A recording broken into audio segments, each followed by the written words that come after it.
Hello dreamers, welcome to Biomedicos. Myself Dr. Saurabh Bohra, third year MBBS student from JLN medical college Ajmer.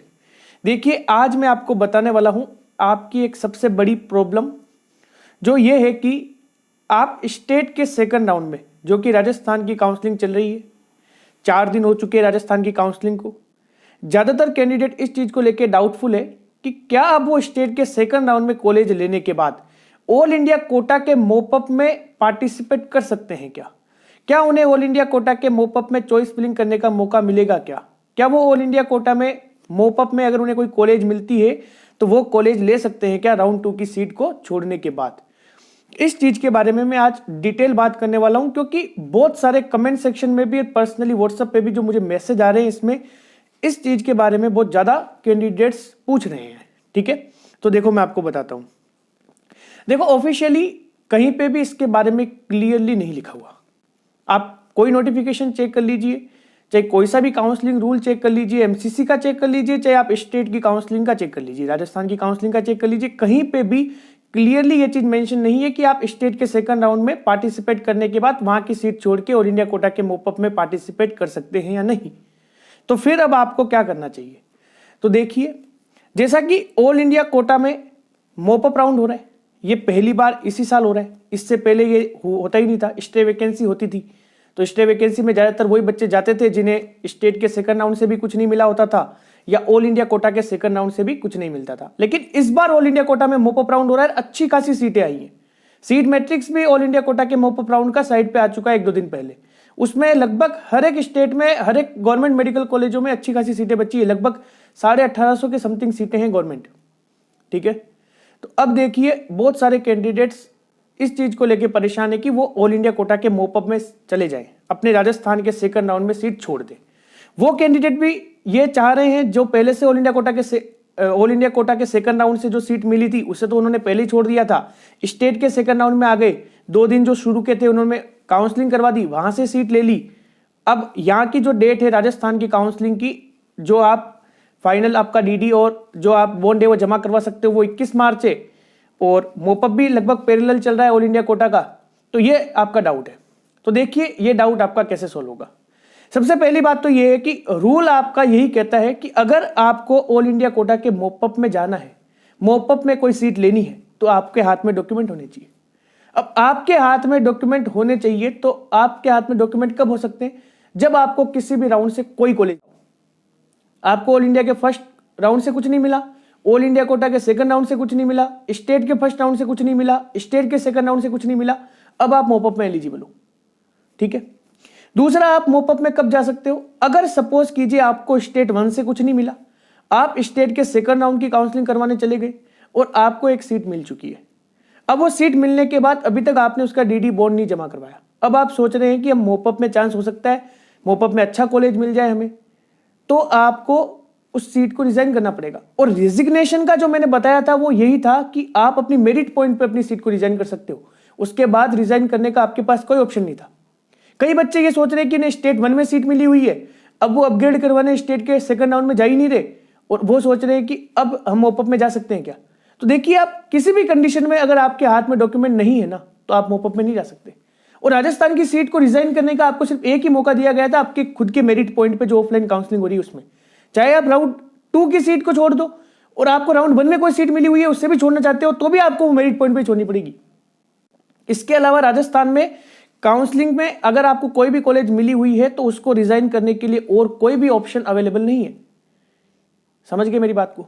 तो अभी भी जो payment seat के candidates हैं, जो कल परसों काउंसलिंग होने वाली है, अगर उन्हें ऑल इंडिया के मोपअप में पार्टिसिपेट करना है तो उन्हें रिस्क लेनी पड़ेगी। उन्हें अगर स्टेट के सेकंड राउंड से कोई पेमेंट सीट मिल रही है तो उससे छोड़नी पड़ेगी, या उन्हें फर्स्ट राउंड में मिली हुई है तो उसे भी उस मेरिट पॉइंट पे छोड़नी पड़ेगी, तब जाके वो ऑल इंडिया कोटा के मोपअप में पार्टिसिपेट कर सकते हैं। ये रिस्क उन्हें लेनी पड़ेगी। समझ गए मेरी बात को? तो ये इस तरीके से आप ऑल इंडिया कोटा के मोपअप में पार्टिसिपेट करने के लिए आपके पास डॉक्यूमेंट होने चाहिए। डॉक्यूमेंट तभी होंगे जब आपने राजस्थान के राउंड 1 में चाहे आपको सीट मिली हो, चाहे राउंड 2 में सीट मिली हो, उसको आपने रिजाइन कर दी हो। ये ऑफिशियल और एकदम सही तरीका है, इसमें आपको कभी कोई दिक्कत नहीं आएगी। आप इस तरीके से मोपअप में पार्टिसिपेट कर सकते हैं। लेकिन सपोज कीजिए आपने राउंड 2 में कॉलेज ले लिया राजस्थान से, या आपने राउंड 1 में कॉलेज ले रखा है, अब भी आप मोपअप में पार्टिसिपेट करना चाहते हो, तो आपको क्या करना होगा, तो आपको एक काम करना होगा। अगर आपको मोपअप में अभी भी पार्टिसिपेट करना है, सबसे पहले तो अगर आपको राउंड 2 में स्टेट से कॉलेज मिली है तो आप उसकी रिपोर्टिंग करवाने के लिए कहां जाएंगे, एसएमएस में। जो भी आपको कॉलेज मिला है उसकी डेस्क पे जाके सबसे पहले आप ये पूछिएगा कि सर अगर हमें ऑल इंडिया कोटा के मोपअप में कोई कॉलेज मिलता है तो आप हमारे डॉक्यूमेंट फिर से दे देंगे क्या। बहुत सारे कैंडिडेट ने ऐसा पूछा भी है, उन्हें ये जवाब मिला है। वही मैं जवाब आपको बता रहा हूं कि आपने जो बॉन्ड फिल किया है, जो आपने 5 लाख का बॉन्ड फिल किया है, आप वो बॉन्ड अमाउंट दे दो। इसके अलावा आपने जो फर्स्ट ईयर की फीस जमा करवाई है डीडी, वो डीडी आपको नहीं मिलेगी। मतलब आपका फर्स्ट ईयर का जो डीडी है उसका अमाउंट प्लस बॉन्ड अमाउंट आपको ऊपर से और देना पड़ेगा, तब जाके आपको आपके डॉक्यूमेंट मिलेंगे और आप अपने मोपअप में पार्टिसिपेट कर सकते हो। अगर किसी ने अभी तक बॉन्ड सबमिट नहीं करवाया तो आपको बॉन्ड अमाउंट देने की कोई जरूरत नहीं है, ठीक है। और अगर आपने वो सीट वहां से छोड़ दी, स्टेट से वो सीट छोड़ दी, तो वो सीट कहां जाएगी, वो स्टेट के मोपअप राउंड में आ जाएगी। तो नीचे के जो रैंक के कैंडिडेट्स है उनसे वो फिल करवा लेंगे। लेकिन अगर आपने स्टेट 1 में या स्टेट 2 में कहीं से भी सीट ले रखी है और अगर आप अब भी मोपअप में पार्टिसिपेट करना चाहते हो तो आप अभी भी 21 मार्च से पहले आप एसएमएस कॉलेज में जाके, जो आपका कंसर्न कॉलेज है उसकी डेस्क पे जाके ये पूछ लीजिए कि हमें अपने मोपअप में पार्टिसिपेट करने के लिए डॉक्यूमेंट मिल जाएंगे क्या।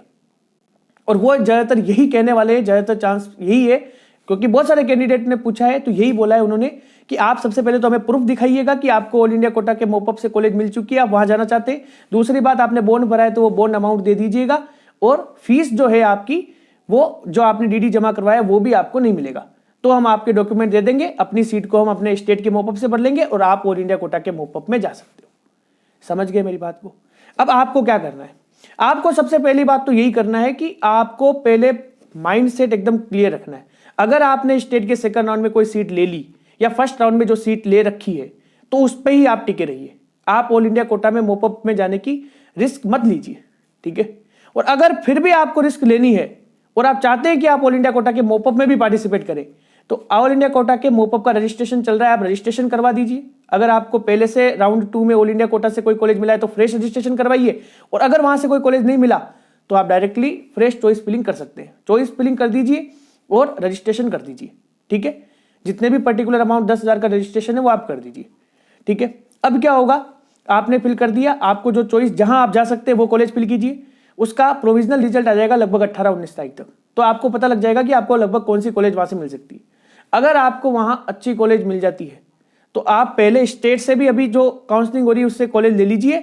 और फिर अगर आपको ऑल इंडिया कोटा के मोपअप में जाना है तो आप अभी तक क्या कीजिए कि वो बॉन्ड मत सबमिट करवाइए। एक बार 18-19 तारीख को वो मोपअप का जो प्रोविजनल रिजल्ट है उसको आ जाने दीजिए। उसके बाद 20 या 21 को आप रिपोर्टिंग करवाइए, ताकि आपको बॉन्ड अमाउंट नहीं पे करना पड़ेगा, बॉन्ड और डीडी पे नहीं करना पड़ेगा। आप सिंपल एप्लीकेशन लिख के और वो दिखा के वो सीट छोड़ सकते हो। तो ये बहुत कॉम्प्लेक्स प्रोसेस है, इसीलिए मैं कह रहा हूं कि आपने जो सीट ले ली है पहले स्टेट से मिल गई है, आप शुक्र है भगवान का, वो सीट आप रखिए, आप वहीं से एमबीबीएस कीजिए, ठीक है। लेकिन अगर आपको करना है तो आपको मैंने बताया उस तरीके से करना पड़ेगा, ठीक है। और भी कोई रिस्क नहीं चाहते हो तो आप अपने मेरिट पॉइंट पे जाइए और वहीं पे उसी मेरिट पॉइंट पे अपनी स्टेट की सीट को रिजाइन कर दीजिए। आपको डॉक्यूमेंट आपके तुरंत मिल जाएंगे, फिर आप आराम से मोपअप में जा सकते हो। तो ये मोपअप के जो रिगार्डिंग आपका डाउट है वो क्लियर हो चुका, क्लियर। इसके अलावा आज ही एक नोटिफिकेशन आया राजस्थान की काउंसलिंग साइट पे कि कई सारे कैंडिडेट ऐसे थे जिन्होंने गवर्नमेंट कॉलेजेस के लिए रजिस्ट्रेशन अमाउंट 10,000 और जो कैटेगरीज के लिए है वो आपने दे दिया था। कैटेगरी के लिए 5,000 था। अब आप चाहते हैं कि आप प्राइवेट कॉलेजों की काउंसलिंग भी करवाना चाहते हैं, क्योंकि अब पेमेंट सीटें और प्राइवेट सीटें बची है। तो आप जो डिफरेंस अमाउंट का डीडी है 90,000 का, वो आपको पे करना पड़ेगा। उन्होंने अकाउंट नेम भी दिया है, बैंक नेम भी दिया है, ब्रांच भी दिया है, आप साइट पे चेक कर सकते हैं। जो पहले से गवर्नमेंट के लिए रजिस्टर करवा रखे थे और प्राइवेट एमबीबीएस अब करना चाहते हैं या प्राइवेट के लिए काउंसलिंग करवाना चाहते हैं, उनके लिए वो डिफरेंस अमाउंट का डीडी आपको जमा करवाना पड़ेगा, ठीक है। आप ऑनलाइन भी कर सकते हैं। इस तरीके से आपको मैंने मोपअप के रिगार्डिंग ऑल इंडिया कोटा के मोपअप में पार्टिसिपेट करने के लिए आपको क्या करना पड़ेगा ये बता दिया। Thanks for watching the video. Please like, share and subscribe the channel.